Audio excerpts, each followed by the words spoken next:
Hi there. Welcome to this week's Life Group video. I just want to say a few words first about George Floyd's horrific murder.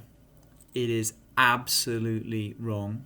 Racism is absolutely wrong. And it is a big issue in the UK as well as in America. It's an issue that I think personally, and also as a church, capital C church and nation, that we are waking up to, just seeing how institutionalized it is and how many of us are part of the problem. But the root of the problem is sin, and a particular manifestation, I think, of sin, of pride.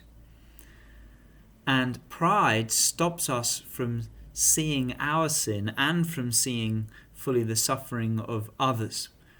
Pride, as C.S. Lewis brilliantly describes it, always results typically on us being so preoccupied looking down on others, also maybe even looking down on ourselves, that we don't see God who is above us. We don't actually see also what else is going on around us. What we really need to hear from Daniel chapter 4 is the challenge to die to our proud desires to be Nebuchadnezzar, to be in control, to be the big shot, to be impressive, to accumulate wealth, to gain approval and fame, adoration from others. There is a part of us, each of us, that slips into those desires. And it's very, very dangerous, because we can trample on others, we can oppress others, we can hurt, harm others. More than that, though, we are in rebellion against our awesome and holy God. But God in his grace brings Daniels to us in such times to speak his word to us if we're listening. And if we do die to Nebuchadnezzar, we can become Daniels to others who need to hear God's word. So my first point I want you to think about in your study is all about, where are you proud? Where is this sin outworking in your life? If you can be not too proud enough to actually admit this, own this, even publicly, maybe share it in the group and seek prayer for that.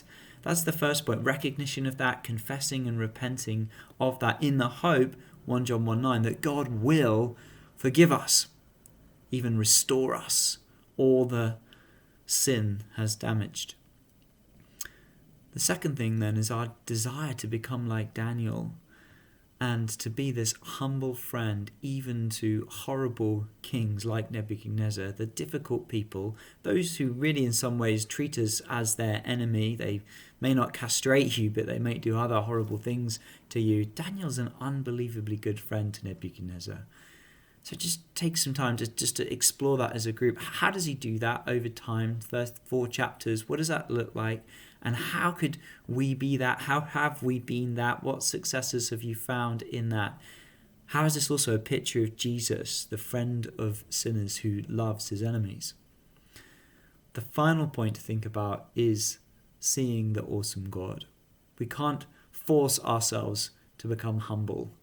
The way we become humble is by doing what Nebuchadnezzar does in verse 34 and look up to heaven and see God. Then our sanity is restored. Then we're like the prodigal son. We come back to our senses when we think again of the Father and his goodness. So how could you do that? How could you see God more clearly? How could you spend time thinking about his glory and his greatness?